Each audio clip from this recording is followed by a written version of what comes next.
Din păcate, localnicii care au fost împinși afară, cam așa trăiesc.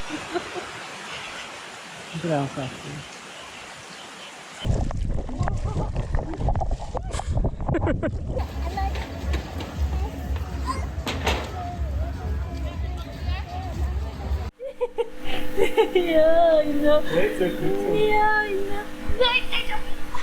Ne aflăm chiar în spatele guest house-ului nostru și vreau să vă arăt aici localnicii cum trăiesc. Super interesant.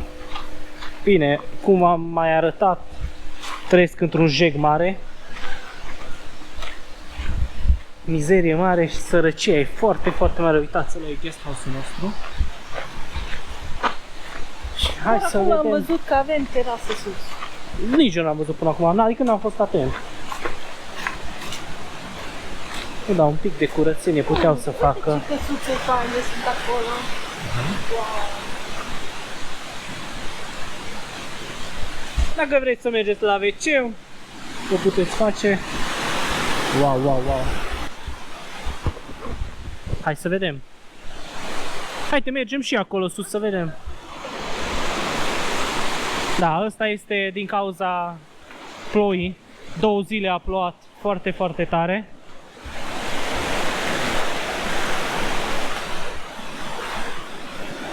Deci, din păcate, localnicii care au fost împinși afară,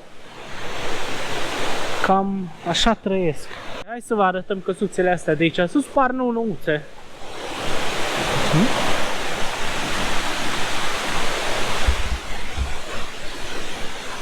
Aici cred că va fi o piscină, după cum se vede. Uite, vezi? O să fie aici o piscină. Păcat că ăștia din față strică view-ul, dar foarte fain arată. Uitați și căsuța asta pe lemn. Arată extraordinar de fain.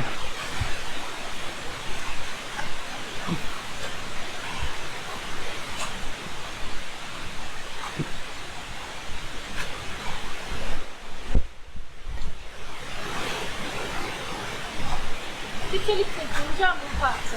Sigur au în spate, dar un geam în față. Da.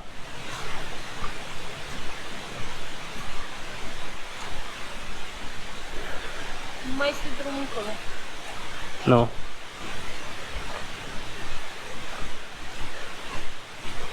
Vezi, mai sunt și bungalouri pe partea cealaltă. Toate astea se pot închiria la un preț destul de decent. Cred că astea sunt undeva la $40, 30-40 de dolari pe noapte. Da, da. Aici în spate. În ce stare sunt casele astea, Doamne ferește. Vezi? Acoperite cu nylon, în metal, cu ce găsesc aici, bucățele.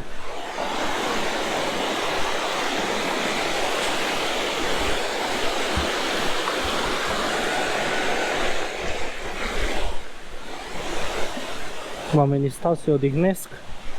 Nu prea au mare lucru de făcut.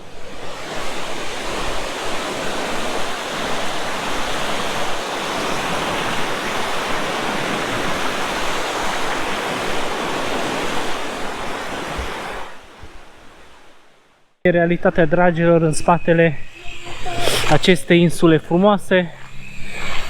Mulți turiști văd numai plajele albe, cocktailurile, restaurantele, dar din păcate asta este realitatea.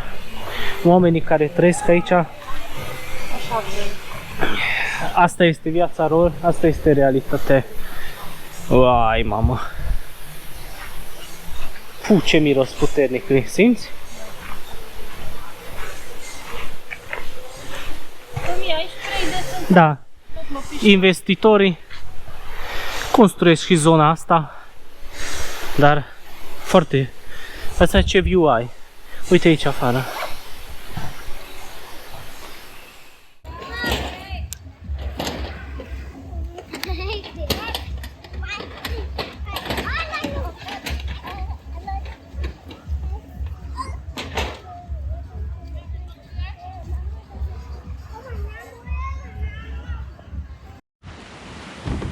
Nu, Tomi, ce facem astăzi?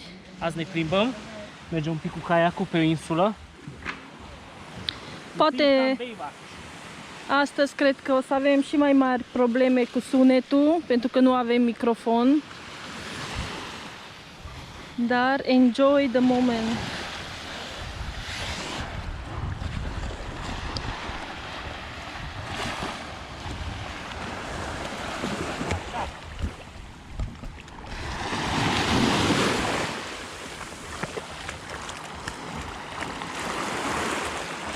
Unde vrei să stai? În spate? Ei, Hai, pune-te. stai un pic. În spate, nu? Tu să poți filma cum trebuie. Lasă că pleacă ea. Ce să le fac? Acolo trebuie să stau?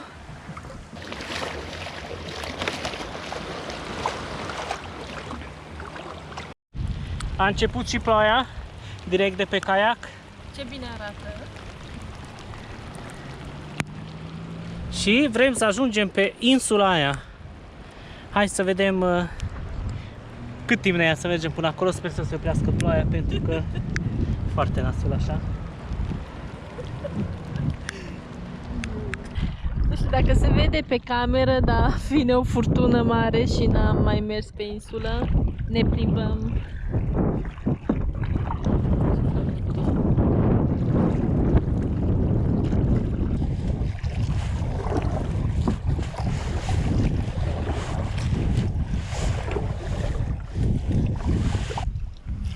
Sper să se vadă bine. Parcăm puțin aici. Să bem o bere. Oare se aude bine, Tommy? Da, da, da. Sperăm.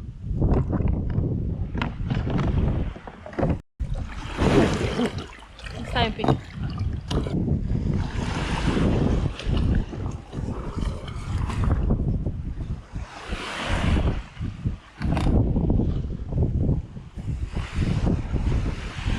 Așa. Foarte ciudată plaja asta.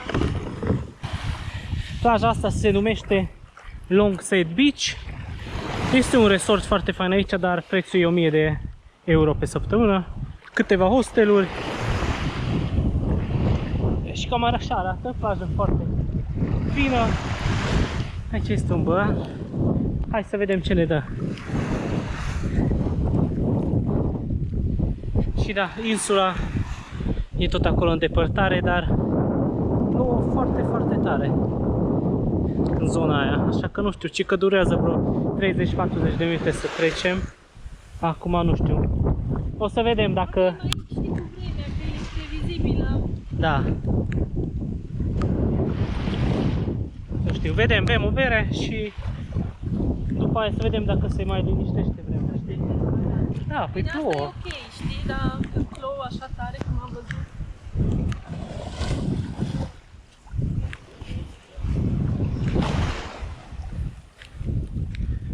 Hai să vedem ce găsim. Uite, este și mâncare, cine vrea. Cuptor de pizza. Bei o bere? Faină ideea. Masă din... Da, masă din doze. Hello!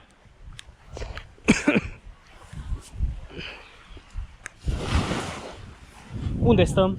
Acolo înăuntru? Hello, how are you?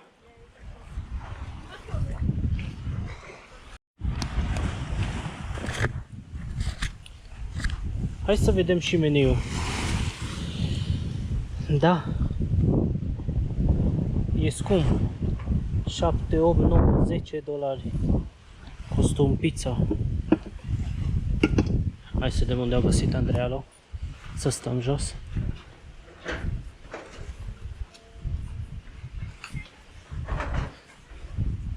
Ce cuptor fain.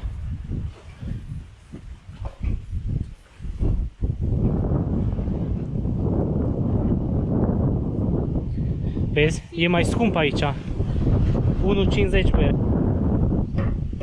Dar fix am ajuns, ai văzut? Mamă, ce furtună vine.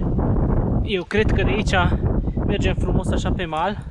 Mergem înapoi și cam atât a fost. Poate nu putem să mergem pe insulă. Nu, Dacă nici era nu. vreme bună, dar Știi care e așa- problema? Nici nu m-aș risca. Știi care e problema? Deci nu m-aș risca să mă duc până acolo, că vezi, așa, într-un minut vine premiera. Era Da. soare, era chiar ok și uite. Da, și e departe, 30-40 de minute nu m-a dus. Nu știu dacă se vede în cameră. Da, din păcate nu e o cameră super profi, așa că nu cred că se vede, dar puteți dona să iau o cameră bună. Deschid un cont $5.000, vă fac videouri de vă căcați pe mână. Microfon, underwater. Cu microfon, cu avion, cu ce vreți voi.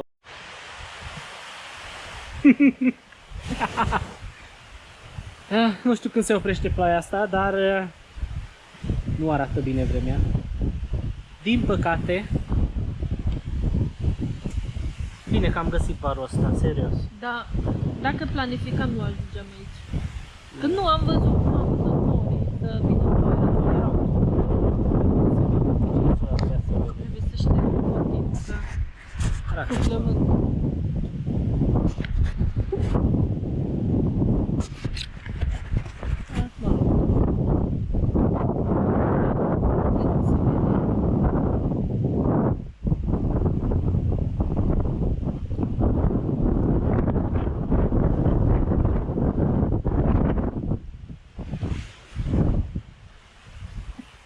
Să se oprească să mergem înapoi.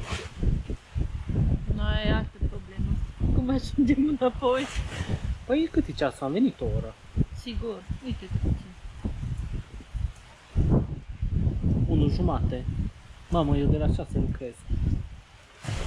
Deci, la cât am venit? La 12. 12. O oră jumate. O oră jumătate. Păi, cel puțin o oră trebuie să mergem. Da, o oră sigur că stăm înapoi. Da. Uite pești. Unde? În apă. Ce pești? Unde sali? Nu aici, aproape, departe. Deja stăm aici de o oră. 1 hour later. Încă nu se oprește ploaia.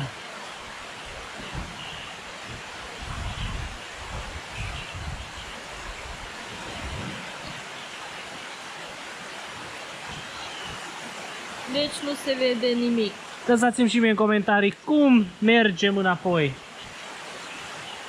Lasă tu cu nostru, că habar n-am. Eu. Nu se mai vede nici insula.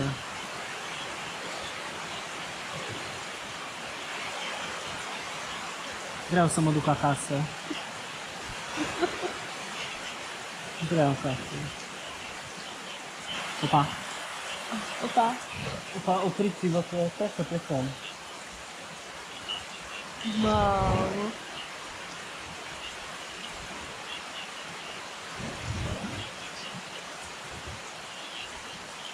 Nu, asta ne prindea pe apă. Ce făceam? Dădeam la vâsle. Nu știu. Dar nici nu vedeai unde să mergi. Nu. Că nu vezi nimic. But I open sometime like this and the other day is just normal. Do you make them every day? Yes. I do cabbage pie, mashed potato, tomato. Also in Ukraine when we cook, put inside vegetable, we put inside a little bit tomato also, maybe carrot a little bit also. So, can be vegetable, but today classic sugar donut. Very nice. Thank you. Looks good. Good and luck. sometimes come with caramel or This is good. yeah, thank you so much. See you guys. Bye. I will try Goodbye. to survive in the cloud. Deci donaturile de tipul ăsta, astăzi donaturi face, foarte bună. Uite. Am filmat repede cu telefonul că nu eram pe fază.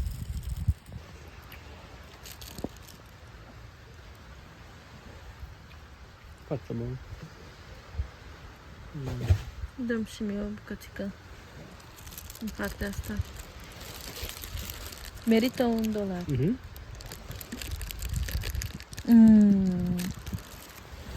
Ca acasă.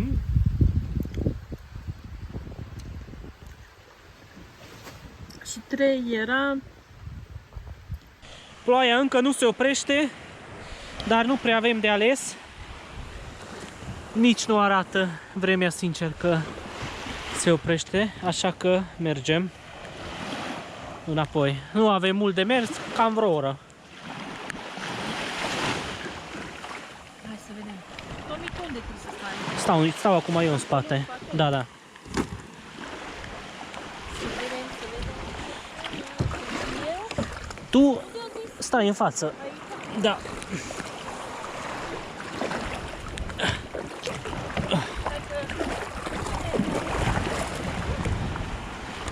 Hai de aici.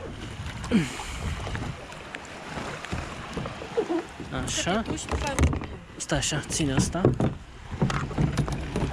Tu unde ai stat? Aici? Aici, așa? Așa. Dă-mi o vâslă.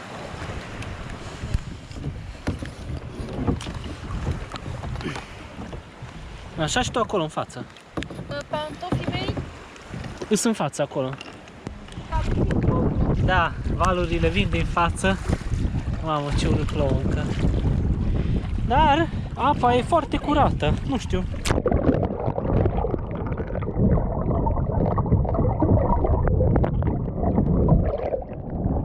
Apa e curată.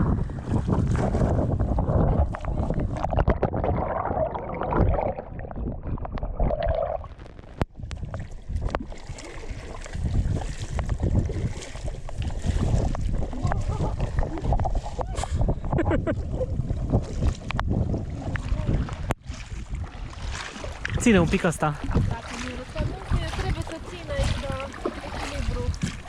Păi și numai tu dai din vâsle. Numai tu dai din vâsle.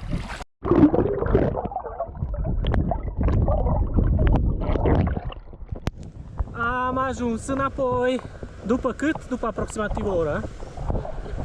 Mai puțin? Am dat turbo, am mers ca un speedboat, am sărit valurile așa. Eu nu mai pot, mă doare mâna. Ține asta un pic.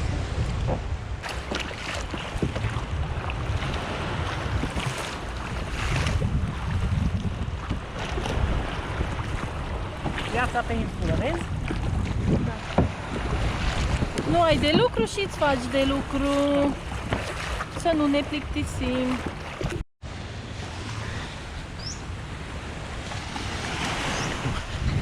Hai să intrăm în apă.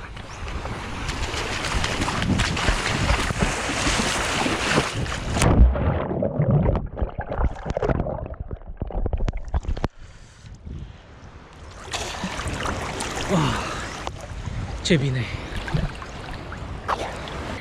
Dați un subscribe neapărat, pentru că am vâslit foarte mult.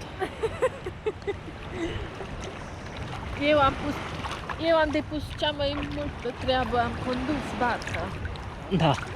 Nu? Da, da. Eu am condus, eu am fost capitanul la întoarcere și dacă te gândești, la întoarcere a fost cel mai greu. Dar să nu uităm motorașul din spate care a vâslit. Hai să vă arăt un vapor de pescari aici în port. Acum a ajuns de mult.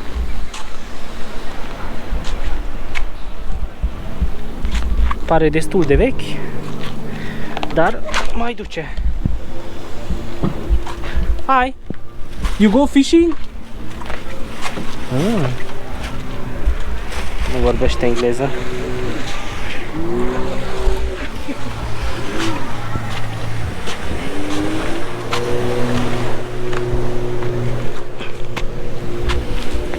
Dacă v-a plăcut aici pe insulă cu noi, dați-ne un subscribe, un like și de ce nu și un share să vadă și alții. Ne vedem din Bali.